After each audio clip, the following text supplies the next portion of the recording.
Asomio dul doglio Aubarta derio Cadale ku dhalate ninkii calafu noqota ona ayu karisa awayo ayale. Assalamu alaikum warahmatullahi wabarakatuh. Wal islaamina maan inta ku xiran janalka TV Soomaaliya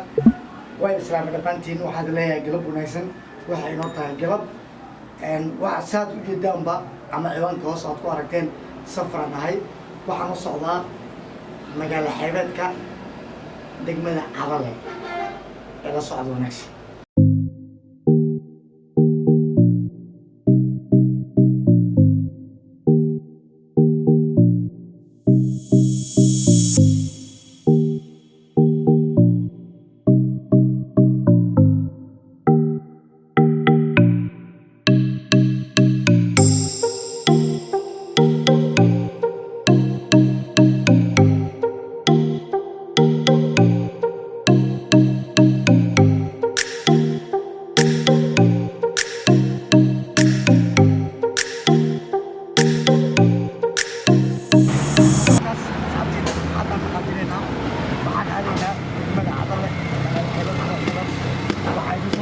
taariikhda degmada waxyaabaha caanka ay ku tahay dhaqanka bulshada sida ugu dhaqan yihiin degmada Cadale waa magaalo ku wacan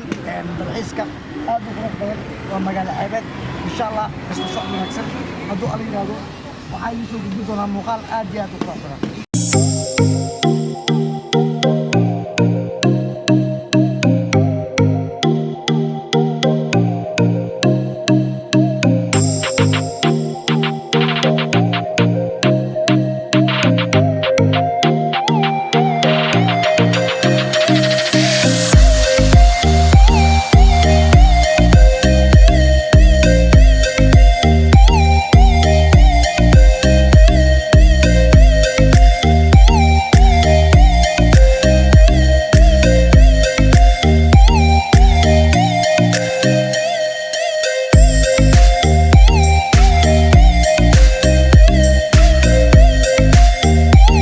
Cadale waa degmo kalluumaysi iyo ganacsi oo ka tirsan gobolka Shabeellaha Dhexe waxayna Muqdisho u jirtaa fogaan 180 kilomitir. Som TV waqtiyadii ugu dambeeyay waxay ku guda jirtay howlgal daawadayaasheeda baraha bulshada ay ku bareysay goobaha ugu quruxda badan Soomaaliya oo ay inta badan aqoon u lahayn. koox ka mid ah shaqaalaha iyo wariyaasha TV-ga Som TV ayaa loo diray degmada Cadale si ay u arkaan waxa xaqiiqda ah oo loo tabin karo Soomaalida. caadiyan ku dhawaad 4 saac ilaa 5 saacadood ayuu qaataa safarka gaadiid ee Muqdisho ka baxa ilaa degmada Cadale iyadoo la sii marayo Cilmicaan iyo Warshiq iyo dhulka xeebta ah ee bacaadka badan oo kaabiga ku haya xeebta quruxda badan iyo badweynta Indian Ocean. shaqaalaha waxay guurayeen habeen waa meel ammaan ah inkastoo aan ciriiri kala kulannay dhulka bacaadka miirana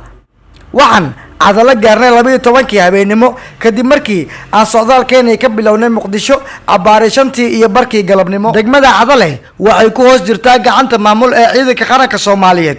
dhowr kilomitir ee degmada Cadale waxa ku taala xero military oo saldhig u ah ciidanka Burundi oo qaybta ka ah ciidanka nabad ilaalinta ee AMISOM. aroornimadii waxaan tamashlayn iyo damaashaad u aadnay xeebta degmada Cadale waa xeeb aad u ballaaran oo bacaad cusub ah leh. waxaad ku arkaysaa doomo kalluumaysi oo aad u fara badan halka degada u ah kalluumaysatada isticmaasho badda waxay ahayd meel aad iyo aad loola yaabo. midabka badda ayaa ahaa mid u muuqday oo aad awoodi karto in aad aragto bacaadka yaala salka badda. xeebta degmada Cadale waxay si fudud ku noqon kartaa mid ka mid ah xeebaha ugu wanaagsan qaaradda Afrika iyo caalamka oo dhan. xeebtani quruxda badan leh waa meel ku wanaagsan dalxiiska damaashaadka iyo dabaasha oo haba yaraatee lahayn ciriiri iyo buux sida caadiyan ka jirta xeebaha kale ee dalka sida Liida iyo Jasiira. marka aad aragta hareeraha xeebta degmada Cadale waxa ku yaala dhulkaymeed juq ah oo ay ku yaalaan geedo aan noocooda laga helin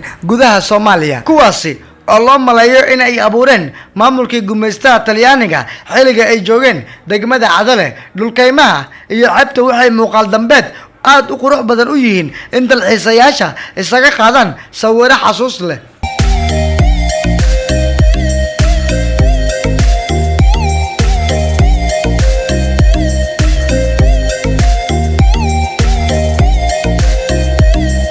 kulanti wacan oo wanaagsan daawadayaal idil ahaantiin baa meel walba dunida aad ka joogtaan maanta waxaan joognaa gobolka Shabeellaha Dhexe gaar ahaan degmada Cadale waa degmo aad iyo aad u qurux badan dalxiiskana ku wacan waxaan joognaa waxaan la jirnaa maanta xirfadlayaasha ka shaqeysta degmada Cadale magaalo xeebeedka qaar ka mid ah hal iyo laba ayagu ku bilaabaya magacooda ku soo dhaw Som TV Soomaaliya waa walaal degmadan meeqsa degantahay waxaan deganahay 15 sano 15 sano halkaan ku dhalatay halkaan ku dhalan laakiin macnaha deegaan ahaan hadda deganahay laakiin dhaqan ku imaad macnaha badan ku imaad bada ku timid shaqadaada maxay tahay markii shaqadeeda bad leeyahay badana ka shaqeysaa shabagan aad la labays waa midka aad ku shaqeysataa umalena hay waxyaabo caqabada aad kala kulanta ma jira shaqadan والله waxa caqabada kala kulana ma jiraan kulay macnaha badlay badan aan ahay kulay deegaan aan Cadale macnaha oo degan in muddo ah ma fahanti صح marka wala iska jooga alxamdulillah saa waxaan ma xalaasna kulay waa iska kaluumaysanaa ay ku soo dhaw Som TV Soomaaliya bismillah waa keen waa soo waday noo sheego waayo inta sano aad ku dhaqantaa degmadan iyo xirfadaada waxay tahay wallahi ana ilaa iyo 4 sano degan magaalada ma sha Allah marka 4 ka sano waxa ka xoogsanaysa degmada Cadale badal leeyahay wax shaqo kala oo aan qaan xirfad kala ma jirto badal aniga marka ka qarabana qalabkan badda waay صح marka qalabkan la ku shaqeysanaa shabagtana ku shaqeysataa iyo mar dooman صح ana hadda ay tarabadnina oo aniga sameeysanay oo xoog ku sameeysanay badda waxa uu shaqeysanay doomanka idinka gacantiina ku sameeysan gacanteena aniga macnaha badda xoog badda ka helnay ila macnaha ku shaqeysan xooggan ku shaqeysana bacda ka gadanay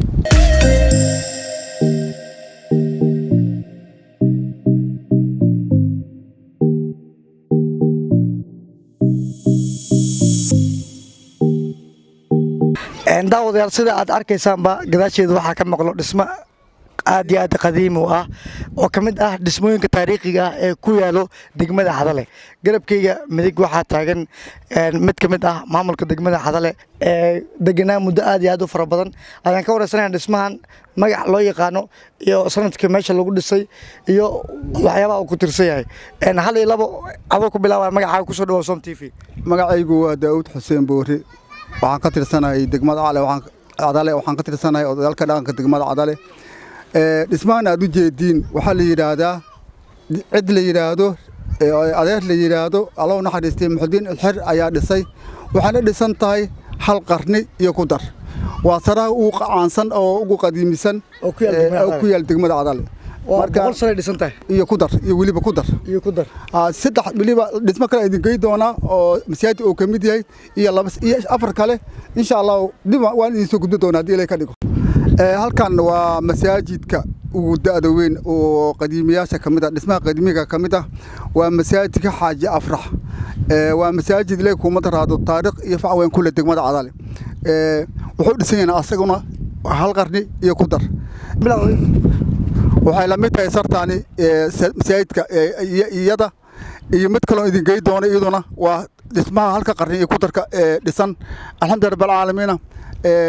magaceeda ninka adeerka iskale waxa la yiraahdaa cid la yiraahdo reer ooyaay ayaa hadda mas'uulka ah laakiin dhismaha la socda dhismaha hadda inii sheegay waana boqol qarni iyo ku dar hay sartaana waa sarta la yiraahdo reer Xaaji Afrax sartan iyo masaajidka aan soo tusihay hal adeer ayaa dhisay oo reer Cadale asalka ayaa sartan waxa la yiraahdaa sarta Xaaji Afrax la yiraahdaa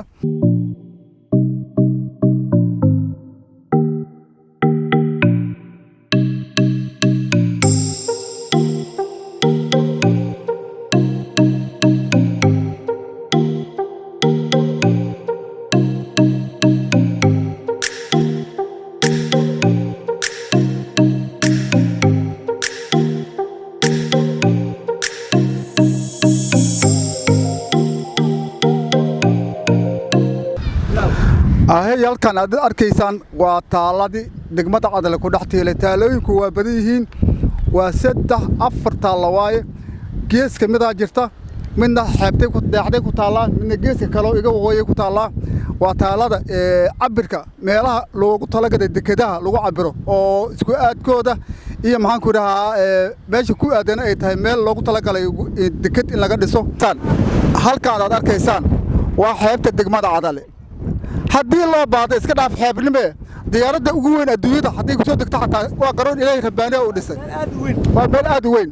hadda doomankan aad arkaysaan waa dooman hadda badda ka yimid haddii badda ka yimaadiin kuwa kalena waa maqan yihiin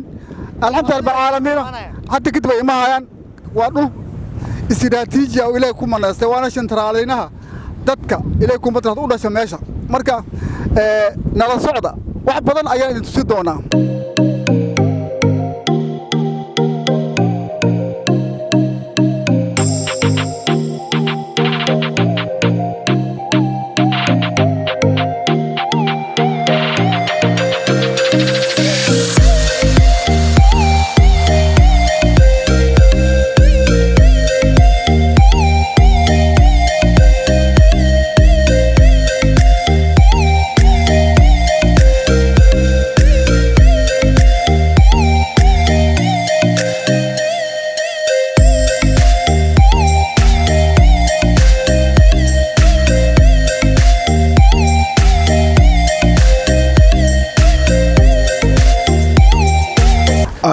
hadda waxaan taaganahay gudaha sarta sicid barqash ee ugu caansan Cadale waa sar ay isu dhaafeen saddex dawladood iyo mid hadda Soomaaliya ka jirta oo tii kacaanka iyo tii maxaan ku dhahaa baarlamaanada iyo tii haddaba waxa ugu horeeyay sartan oo dhisan in la yiraahdo Arab oo nin Arab oo la yiraahdo Sicid Barqash waxa ku xigay oo ka saaray Arabki dawladda Talyaaniga waxa ku xigay Ingiriiska oo ka saaray ingiriiskana waxa ka saaray Soomaaliya sartaanu haddii aan dib u raacno waxay dhisan tahay 2 qarni ku dhawaad waana dhismaha ugu qadiimsan degmada Cadale waa dhismaha ay ku noolaad ay ku laga xukum jiray degmada Cadale waa sarta isugu imaan jireen dawladda kulligeed gudoomiyaha degmada gudoomiye xogeeyada dawladda hoose xisbiga intii Maxamed Saad Barre jiray kulligood waa guri hoolo oo 2 dabaqa oo ugaday waraato wax gudaheeda wuxuu ka kooban yahay 30 qol oo xafiisyo isugu jira iyo maxaan ku guryo waana sarta ugu qadiisan degmada Cadale waxaan joognaa maanta degmada Cadale waa magaalo xeebad aad iyo aad u qurux badan waxa ku yaal dhismooyin qadiimi ah ee jiray 200 sano ka hor anna ma joogin adna ma joogin waa magaalo taariikhi ah facahan haddii la fiiriyo waxay ka weyn tahay magaalada caasimadda ah ee dalka Soomaaliya ee Muqdisho vloggan waxaan ugu talagalnay in aan dalkaaga kugu barno history of Somalia la yiraahdaa taariikhda dalkaaga wax ka baro haddana waa dhaqaajinaynaa magaaladan galeynaa waa soo shaaxinaynaa waa soo casriyeysanaynaa waa soo baashalaynaa YouTube channelka aan ka daawanaysana waa Som TV Somalia haddii aad nagu cusub tahay channelka subscribe inoo sar haddii hore aad noola joogtin waa ku maasantahay la joogaaga videoga like inoo sar ina keena marka waa dhaqaajinaynaa magaaladan galeynaa insha Allah